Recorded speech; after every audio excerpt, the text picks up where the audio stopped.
I remember flying to Mexico City, first of all, for the MTC. And remember thinking that Las Vegas was a little town because Mexico City is so much bigger than any city I've ever seen. I figured I was from a little farming town and that Mexico City was like the biggest thing I'd ever seen. I could just, on the way to the MTC, they took us in a car and we were like weaving in through cars, and on the streets were very narrow and there's people trying to sell things in the streets, but it was so cool to see. And the MTC itself in Mexico is like a little paradise in the middle of this giant city, and it was really nice to be able to spend so much time there. I thought that maybe I would feel like a little bit like I was in a prison or cooped up, but not really, because there's a lot of outside space. There's a lot of ways to be able to relax, to calm down, and it's really doesn't promote anxiety at all. It's a really nice place that they have there. Now, flying to Obregon was a much different experience. It was a real little town when we came down in the airplane. And they took us down into like this green field, and you couldn't see like any city anywhere, and it was a bunch of like little farming areas. But that was a misconception, because later on they took us into the actual city, and it happens to be that the airport is a little bit outside the city, so when you land, don't get it confused. Not that it's a big city by any means. It only has about, I don't know how many people there are in Obregon. I want to say like 500,000. It's not a big city. You can walk from one side to the other if you really wanted to, but that won't ever be expected of you. One thing about this mission specifically in Mexico too is that most of the missionaries, I mean, it's subject to change, it can change, but most of the missionaries are Mexican or from Central America or from South America. There's very few people from the United States. You probably will stand out unless it changes. Just know that even though your culture is different and you're coming from somewhere else, if you really get to know all the other missionaries, even if you're the only one that's from the United States there, you're going to find something in common. You're going to have something to talk about. I did feel a couple of times that like there was some cultural things that I hadn't really heard of, like TV shows or things like that, that I just never would have seen ever because I was a missionary and I didn't know Spanish before the mission. But all the missionaries are super nice, and you will make friends with them even if you feel like you have little in common at first, and then you'll make really long-lasting friendships. I would just say to love your companion. Really care about him or her. It's so much more fun being a missionary if you're in a good, strong companionship than if you're not. Even if you don't feel like you have very much in common, you probably do. You probably just need to find it out. It's a wonderful experience to be so close to a companion where you can look at them as like a brother or a sister. I remember meeting my mission president when I got there, and when I got there was Presidente Munive, and my trainer was Hermana Puc, who was from Campeche, Mexico. She didn't speak English, and I didn't really speak that much Spanish, but it was a really good companionship, and she was very kind. I remember the very first thing she did was she would take me to the grocery store, and the grocery stores there do kind of resemble the ones we have here. They have Walmart, if that's interesting to know. They are a little bit different, and there's definitely some things that you wouldn't see here, but you would probably feel comfortable enough going into a grocery store and be able to find something. I remember my first lesson that I had in Obregon was with what they considered a PFA, which means like a partial member family. And the very first day I was asked to give the baptismal invitation, and I was just trying to say it in a way that they would understand me, and they did, but like the second time when they were kind of confused, and it was okay though. It ended up being a really spiritual experience, and the whole family was there, and it was really sweet, and I really enjoyed that first lesson that I was able to teach, and the first week was fine. I think it was better because I tried really hard to keep talking. I tried really hard to keep using my Spanish, and you feel better when you're really trying to achieve a goal. And I think because of that, I was able to learn the language pretty fast because I just kept trying it out, and it was really a positive experience. The housing in both Obregon and Los Mochis and throughout the entire mission is very similar. We usually get a house that's a pretty decent size. They definitely make sure that it has certain things to allow us to live there. There's rules that the church has. I was at first not accustomed to how the living standards are. My first house I felt was It's like it's going to a country that's just not the same as this one. So as soon as you get used to it, you're going to feel really comfortable in the houses. They are nice. I would say the majority of the houses I lived in on my mission were very nice, and we had lots of space. We usually had a room to study and a room to sleep and a kitchen and everything, and they have to put so many air conditioners in these houses just because how hot is it. So don't worry about like being hot when you're sleeping or anything. There's always air conditioning. There are lots of really spiritual experiences that you can have in this mission. There are so many conversion stories. It is a baptizing mission. You will probably baptize, I don't know, anywhere between, I don't want to give any numbers of how many you'll baptize, but you will baptize in this mission. It's a really good one. Just because the population in this part of Mexico isn't that dense, there are other Mexico missions that baptize a little bit more. There are definitely some really strong conversions that I've seen throughout my mission where people really are looking for the truth and they find it. So you definitely will have lots of people who will go to church. That is one of the hardest things about being a missionary, especially in this area, is to get people who have so much faith to go to church. But there will be lots of people who do. You will be able to help lots of people. I was able to meet lots of people in bad situations of life that really needed help, and we were able to really see them open up. They're really soft-hearted people in this area. More specifically about this mission, it is in the bottom half of Sonora, Mexico, and the top half of Sinaloa, Mexico. It goes from Esperanza in the north in Sonora to Angostura in the south in Sinaloa. I was able to serve in Obregon, which is the main city. That's where the mission office is and where the president lives. And then I was able to serve in Los Mochis in Sinaloa, which is about the biggest city we have in Sinaloa. And I was able to serve towards the very bottom of the mission in a place called Guamuchil. The church is really well established in Obregon. There's 3 stakes. I would have to say that everywhere that you can serve in Obregon is a ward. I served in 2 wards in Obregon, and they were both a pretty good size. I'd say the first ward was about 60, my second ward was about 70 people, which is good considering that there's so many wards and the boundaries are actually pretty small. My second ward, it was very easy to walk from one side of the area to the other side of the area because there's so many people that were members there that the boundaries were smaller. Obregon, in general, is really known for its food, that it has specifically tortillas.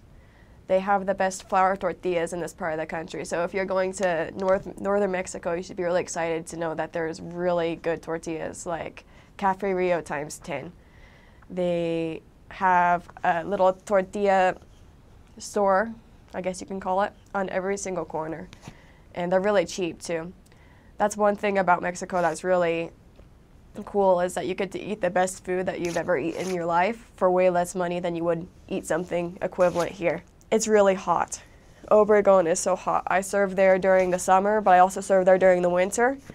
The summer gets up to probably like 120 degrees at some points. It's like if you're considering what to buy to go to Obregon, make sure you buy like short sleeve shirts and skirts that are made out of a material that isn't going to make you sweat. It's really hot. I remember, I think I was with one of my companions in November serving in an area in Obregon, and we got so excited that it came down to 80 degrees in November that we put on sweaters because we thought that was cold for where we were. It doesn't really get that cold. You don't need to bring that many sweaters. You don't need to bring winter coats. You don't need to bring winter clothing at all because it's not going to get cold enough to use it until maybe mid-December. I think there might be a little bit of a cold time in Obregon for like 2 or 3 weeks. But even that cold is not that cold. So I would just say if you were thinking about packing, just to pack like sweaters or something, but not to take it too seriously because you're going to be really hot. But one thing is, in Obregon, you can get sunblock for, like, you get to have your sunblock reimbursed. It is one of the most expensive things you can buy when you're down in Mexico. If you go into the grocery stores, it's definitely way more expensive than other things. But the mission realizes that we're in such a hot area and will pay for all of our sunblocks, so you don't need to worry about your funds with that. And there's little shops on like every corner, and there's like people who sell things out of their houses a lot, because in Mexico that's legal. So in Obregon there's like, you can buy ice cream or popsicles out of people's houses, or frozen bananas, and there's little stores that are kind of like convenience stores in a ways, that are on like every corner of every street that sells water and juice and everything. So you should be okay in order to buy things to keep you from dying of the heat. But it really is pretty fun. I mean, it does get hot sometimes, but the good thing about it is that in this area of the world where Obregon is, the people are really kind. So it's not likely that you will be in the street all day without someone letting you into your house. They're very friendly. They're very excited to meet us. They often see us as like little children, so they think we're like adorable. So they'll usually let us in and let us at least talk to them. Now, there's people from lots of different Christian religions in Obregon. The most prominent is probably Catholic. It definitely is Catholic. They have a figure that they worship that's called La Virgen de Guadalupe, and she's very prominent in that area. You'll see, right when you get into the area, you'll see in front of people's houses, on their doors, it's this Virgen de Guadalupe, which is the Virgin Guadalupe. It's basically who she is, took me a while to figure this out, is that she's like Mary, the Virgin that we know of in the Bible, that has come down to a little Indian boy in the Mexican area that's named Juan Diego. So it's kind of like she came down to him, and then they worship that story. So if you hear Juan Diego and Virgen de Guadalupe, it stems from that, and that's a very strong belief that many of them have. Not all of them, but I would say the majority are probably Catholics that have that feeling. There are also other religions. There's Jehovah's Witnesses, there's Apostolicas, I don't know how to say that. But there's lots of different Christian religions. I didn't really see religions that weren't Christian very much. It was very rare. Every once in a while you'd run into a couple atheists, but most of them, for the most part, were Christians one way or the other. At least they professed to being Christians. So you will be dealing with people who already have a firm belief in Christ, which is definitely very helpful. Like I said, with Obregon, it's really hot. But one thing also is that when it rains, it pours, if that makes any sense. The second it starts raining, you need to know that like you're going to get drenched completely and that it's not going to stop for a little while. So it's just a really nice experience in a way to see how much people help you when you're in that position, because I mean, missionaries, and they say oftentimes in that part of Mexico that the only people who are in the street in the summer or when it's raining are the missionaries and the dogs, because no one else would be crazy enough to be in the street when it's so hot or when it's pouring. So people would always let us into their houses. And I remember one time, it was just such a beautiful sight, because I mean, just because of the irrigation system, it's not really prepared for rain, because it's always thinking that it's going to be sunny and hot. It's not that like developed yet. So when it rains, it also floods, and you can get up to like past your knee in water if it really is flooding. And there's several things that happened with me in the rain. One is that there was like a hole in the road or something, and I fell down, which is kind of funny, but I didn't get hurt. And it was just also really nice because there's like tins with tacos.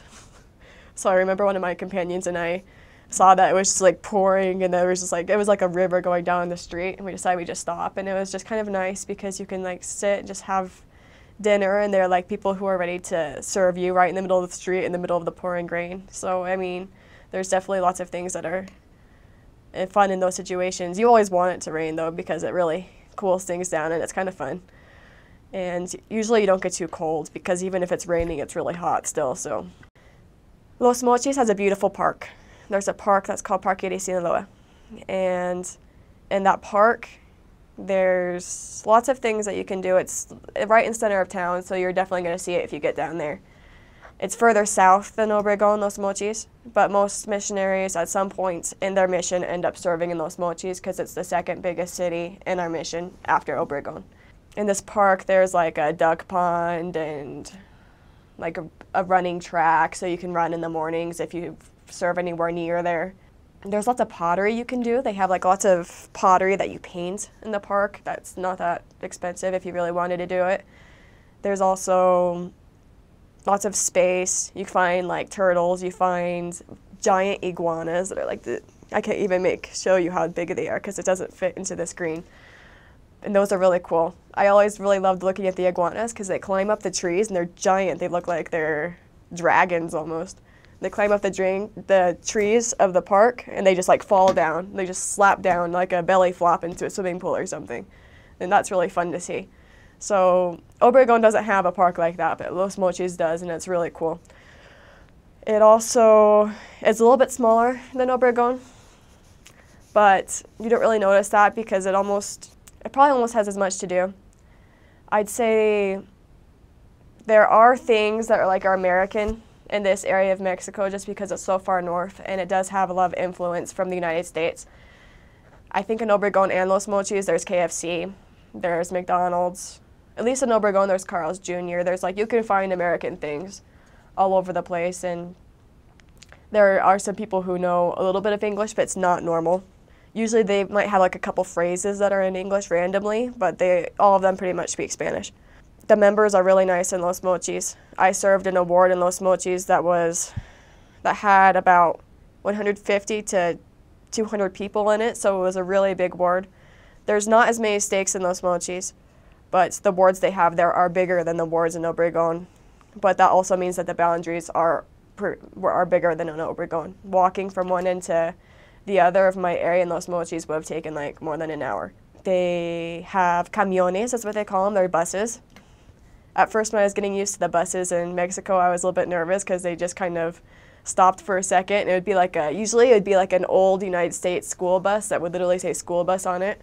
And then they take out the benches and they replace them in a different order and nail them down in a different order. And then the bus would just stop. You get on there and you give them usually 7 pesos. And then they just keep going and you have to hold on for dear life. But it really is fun after you get used to it. And that usually can get you around if your area is pretty big. And if you are in an area where you have to use the bus all of the time, generally the mission president will allot you a little bit more money for that. Now in Los Mochis, there's more fish. They have the fish that's called marlin, marlin, I guess. It's like a red fish, and they put it in quesadillas with tortillas de harina, which are flour tortillas and cheese. And that's really good. They do that a lot.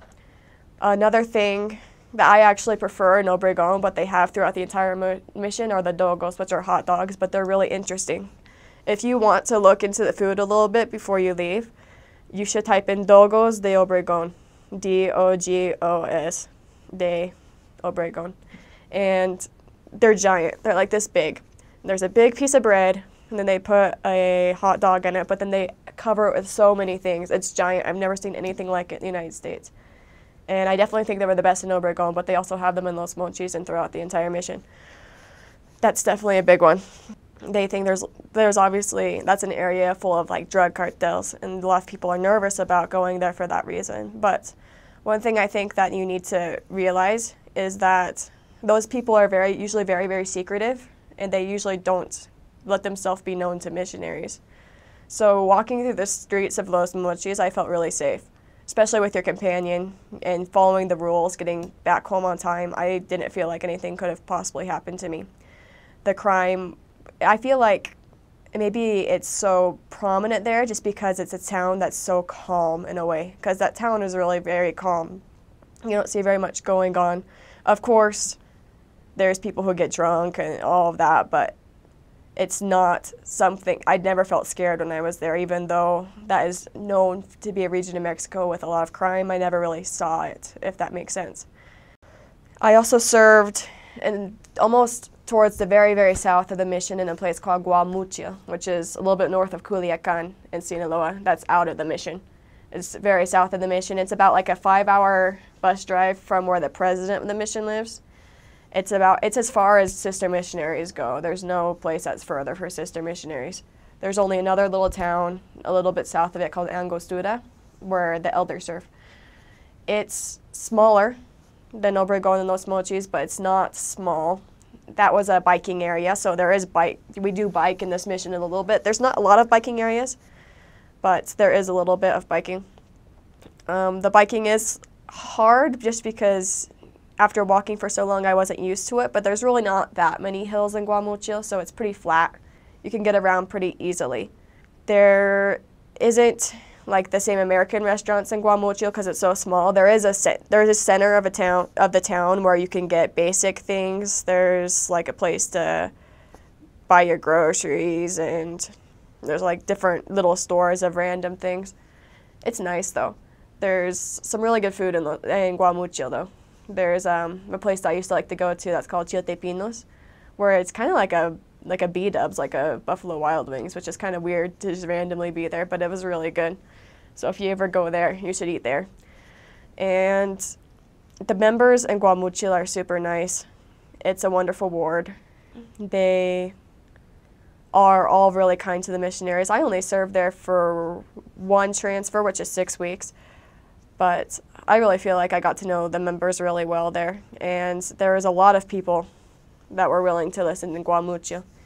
We were able to do a couple projects and be able to talk to different people as a district where we went out and we talked to people about the church and had them read a little bit of the Book of Mormon on the street and everything, and everyone was willing to do it. It was a really open area to the gospel. And we were able, just the one transfer I was in Guamuchil, I was able to have a lot of success compared to some of my other areas. So it's a really good area. It's further south. A lot of people are kind of scared of it just because it's really far away from the mission president and you're kind of by yourself and it's like at the end of the world, as they say. But it's really not what you expect it to be. It's really beautiful. That was the cleanest church building I had seen, the most well-kept church building, probably some of the best ward councils I'd ever seen. And that's really important to you as a missionary, that the ward is getting together and talking over the matters. They were definitely doing that. And they were all very excited to be helping in all manners of the church. There were lots of people that we could help in that area, and that was really nice. Okay, one thing I do want to address about this part of Mexico that a lot of people have noticed is regarding the language. It's Spanish, and I'm sure that everyone's heard a lot about learning Spanish, but specifically in this region of Mexico, the people talk in a very, like a blunt manner. They aren't worried about hurting anyone's feelings. They talk really loud. They talk really strong, and they kind of, I don't know, I don't think they talk faster than other parts of Mexico, but they definitely talk in a way that's more right in your face. So a lot of people sometimes feel like they're saying something offensive or that they are mad when they're not.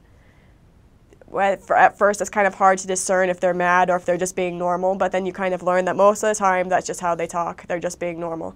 So you're going to learn how to talk, how to speak in Spanish in a very in-your-face manner, which is good because it's honest. They really pride themselves in being very honest and really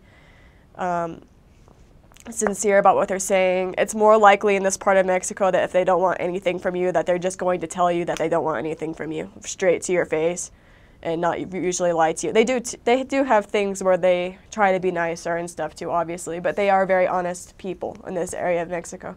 So that's just a little heads up that if you feel like someone's yelling at you or getting in your face or mad at you, they probably aren't. That's just how they talk. Even the people who love you and care about you and or want you in their house all the time might say things that just sound really strong, but it's just how they talk in this part of the country. There's a lot of even other Mexicans that come from other parts of the country and people from other Latin American countries sometimes feel like they're saying something offensive because even in their cultures it's not so in your face, straightforward, but just in this very specific portion of the world of Mexico, the people just talk like that and they aren't being mean. They really do care about you. They just are a little bit more straightforward. So just to be expecting that and don't feel like they aren't caring about you. One story I have when I first got to Mexico that's kind of funny was within the first week, I'd say, of being in my first area with my trainer. I was in a lesson and we were trying to give a lesson to this lady. I wasn't really saying very much. because I didn't know what was going on. One thing that you might learn, if you're anything like me, is when you are barely learning the language and you're in a new place and it's like 8 o'clock at night, like the last hour of teaching, and there's a fan going, because in Obregon, a lot of people have fans constantly going just because of how hot it is. It's really hard to hear because you get distracted by the sound of the fan, by the sound of the TV, by so many things, and it's really kind of hard. So I was really concentrated in this lesson, trying to figure out what's going on so that I can put in my 2 cents in whatever way I could, but I really had to get what was going on first. And this woman asks me if I have a headache. And well, I'm thinking I do kind of have a headache because it's a lot of concentration and there's so many things going on and you want to understand this one thing. So I said, yes, yeah, I do have a headache. I thought she was going to offer me some sort of like, I don't know, Advil, something along those lines. And I got up and she got up and she came over to me and she asked me if I want help. So I said I did. And then she takes my hair with her hands and grabs it and starts pulling as hard as she can, and I think she's gonna like literally pull my hair out. And this is her technique to get rid of headaches. And I just remember thinking that, seeing my trainer's face, she wasn't really doing anything, she wasn't making it, so I was just thinking that this was normal, that this was something to be expected. And then like when we got out of there, I was just so shocked, my head hurt even more than it did before. She just been like pulling on my hair really hard. And I was just thinking, wow, this is how the medical system in Mexico is. This is just how everyone is. This is what I need to get used to. And my trainer looks to me and she goes, I'm sorry I didn't do anything. I don't know what I was supposed to do. That's when I realized that that wasn't normal. So I would just like to point out that the medicine in Mexico is really highly developed, and there's really good doctors and really good nurses, and they've helped me through my entire mission. There are doctors that can help you in whatever way, just like in the United States. They have the specialized physicians and everything. But that was a really interesting first impression of Mexico, getting my hair pulled out by some lady I didn't know. That's not going to happen to anyone else. That was just a really funny story. One story I can share, just for fun, is that I'd been in the mission for about 4 months, I'd say. Right after I was trained, I started training. Right after the 3-month mark, I was told that I needed to train. So I was with what you would consider your daughter, my daughter, and we were walking in the street, and we street contacted, because you do like talk to people in the street. We street contacted this lady and told her a little bit about who we were, and then she said, that's great, because my husband, who was now elderly, has been praying to be able to be baptized before he dies, because he was baptized in a certain church, but he doesn't feel like that's what he needed, and that he needs to be baptized in a church where he feels that it is true. So of course we like went over there as soon as we could, as soon as like they could too, and we met this really sweet older guy, and he was so ready to learn the lessons. He would take all the lessons so seriously and try to learn everything by heart, which was really cute. And he'd be always so concerned that he would forget any little thing. And he was very, very sick. He had to go to the hospital a lot, so there were a couple times where we tried to go over to see them, but they weren't there because he was at the hospital.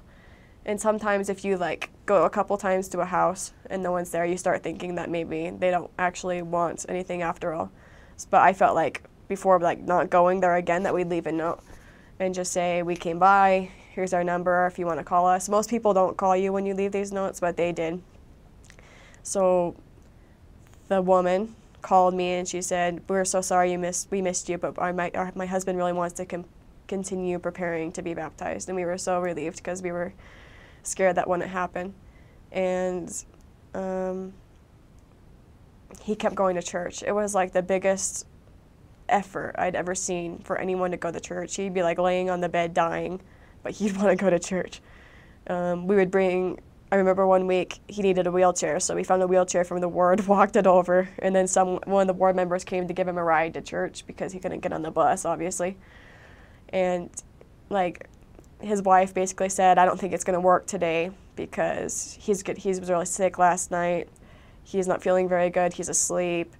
But then he heard that we were there and like gave every effort he could to get up and go to church, which is so cute. and he was baptized. By that time, I was out of the area.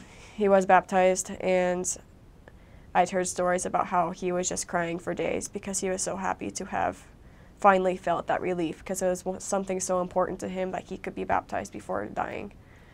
And shortly after, like a month after that, he did pass away, and we were to attend his funeral, help his wife, who also was baptized, and I was able to go back to that area and talk to her and give her a hug, and it was such a spiritual experience to see how that was literally able to be fulfilled right when he was wanting it, right on time. And I really do hope that that can continue going well for his wife too. Christmas on my mission was fun. I was in my second area in Obregon. I only had one Christmas because that's how it went for me. And we lived next door to a member. She was super nice, and so was her husband. I remember they had a giant Christmas tree. They were one of the wealthier families that I met on my mission.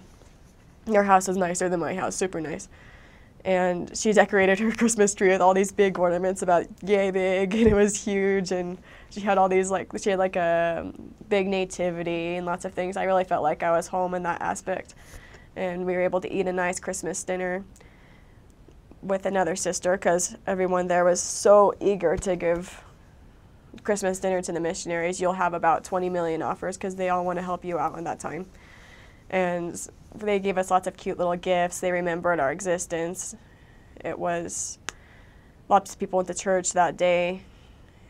It really is a nice experience. I don't know if there's any traditions that are way different than here. I can't think of them right now. They have the Christmas trees, they have the decorations, the lights, the food. I mean, the food's Mexican food, and it's actually really, really good. I love the Mexican Christmas food. They make sweets, cookies, everything. I just felt like I was at home, honestly. I feel like it might have been influenced a little bit by the United States, because it was very similar to how we celebrate Christmas. There is a lot of poverty, though. I remember I was with my only companion in my entire mission that was also American, and we were teaching a family that had, I don't know how many kids there were, but there were lots of little kids. And this family was really poor, and it was a partial member family. Some of them were members, some of them weren't, and we had been visiting them. They were progressing, they were learning, they were very interested in becoming closer to God, and all the little girls and boys were so cute. But we found out that they pretty much were kind of not going to have Christmas, and I don't even think they were planning on having a special dinner or anything, just because they didn't have very much money. That is a sad part to see during Christmas, when it doesn't work out for some people. But we had it in us to think of how to help them. So we went over to, I think we went to Walmart, because like I said, they have Walmart there. We were able to buy some toys, some things for them, some candy, and we filled a box full of things for the little kids. And it was so cute to see them be so excited, realizing that this was for them, that this was a Christmas present when they weren't expecting to have any Christmas. And they ripped it apart and had so much fun, and it was so thrilling to see how the humanitarian work that you can do on your mission really has such a huge effect on the people. I'd really invite you, especially going to this mission, to search for things you can do to serve. You can't always give of what you have or whatever, because you can't just hand them over money, but there are ways to serve that really make a huge impact on these people's lives, because there are people who are wealthy in this mission. You will see giant houses and people who are totally well off, and people who are probably richer than you are, but you will also see very strong poverty. And I would say help everybody. Don't not help someone just because they're rich. Don't not talk to someone just because they're rich. That does happen sometimes, because people think that they're not going to accept, which is not true. I was also able to help lots of people who had money on my mission just by talking to them and being open to them. But also look for the people who are suffering and do everything you can to help, because those people are truly grateful for any humanitarian effort that is given. So I would invite you to do that. One advice I would give for this mission would be to take the people at their word, honestly. I feel like maybe the biggest mistake that missionaries would make in this mission would be pushing people too far when they don't really want anything. Everyone is a child of God, and I recognize that. And it's wonderful to be able to offer the gospel to everyone. But as I mentioned before, the people in this area are very straightforward, and they will tell you what they're thinking. So if you feel like you get like a rejection that's really strong, it probably is a strong rejection. So you can definitely invite them maybe to see maybe one more time, but don't push on it too hard. Because I feel like a lot of missionaries would kind of push really hard to get into someone's house, but the second time they go back, the people wouldn't be interested because they never were. So there are so many people. Just keep in mind that there's so many people who want the gospel in this area. There's so many people who are kind and are going to open your doors and smile and have you back and remember you and remember to be there when you come, that you don't need to focus so much on the people who don't. That's probably the biggest piece of advice and probably the way you'll have the most success, is just search for the people who want it and don't force those who don't to listen to you, because they're very opinionated people and they probably won't change their opinion if they're not open to it. So I'd say just like really be in tune with the Spirit.